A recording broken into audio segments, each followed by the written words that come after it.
Hello, welcome to the vlog. It's a rainy day today and it's the last day of my day off. But we want to share, last night we had sushi bake and what could we do with our leftover sushi bake? So let's do it. Welcome to our kitchen. So let's just call this cucumber leftover sushi bake. So we're gonna need our leftover sushi bake. We'll need our cucumber, and you can put furikake or toasted sesame seeds. So we're gonna cut our cucumber in half. We're gonna remove the inside. So let's see. First time ko tong gawin eh. We are basically just removing the seeds. You could make it mas manipis pa dito, thinner, so you could fill it later. I'll cut the end.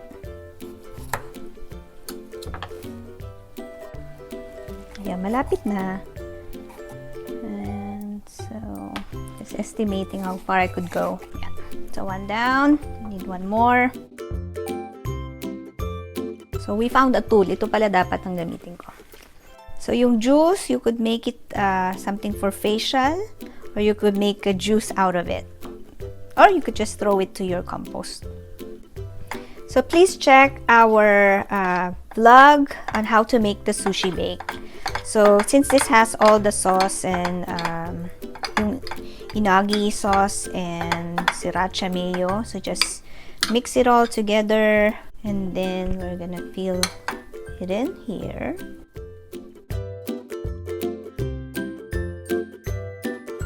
One down. So another one.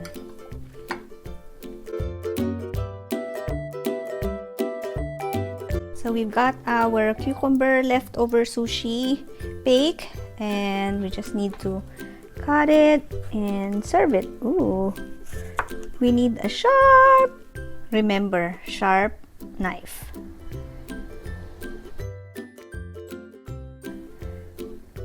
So what happens is, habang nagka-cut ka, try not to put pressure dito kasi iluluwa niya yung laman.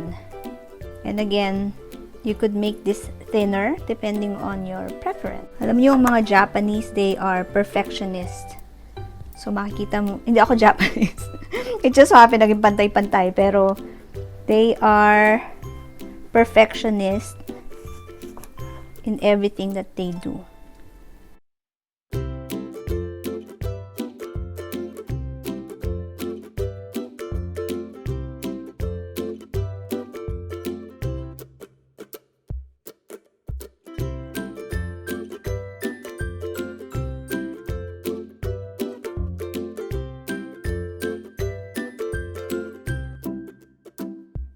It would be good with pink, it's pickled ginger.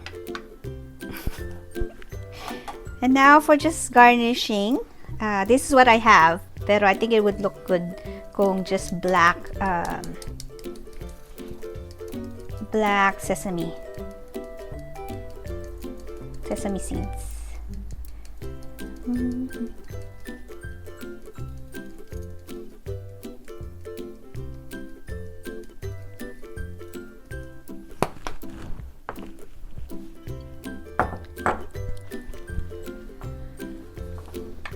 And there you go, our cucumber leftover sushi bake.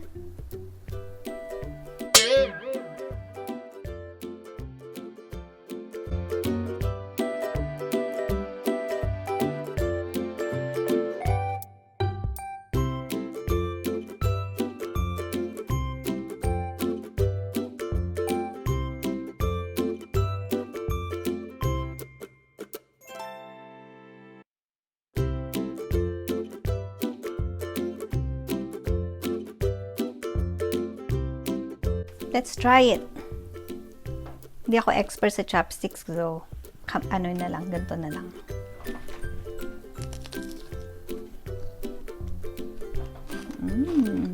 Sarap.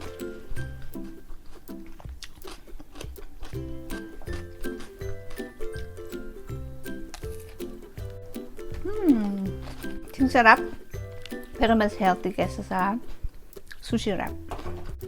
So, we hope that you like this another video from our home, and please like and subscribe. God bless. Bye.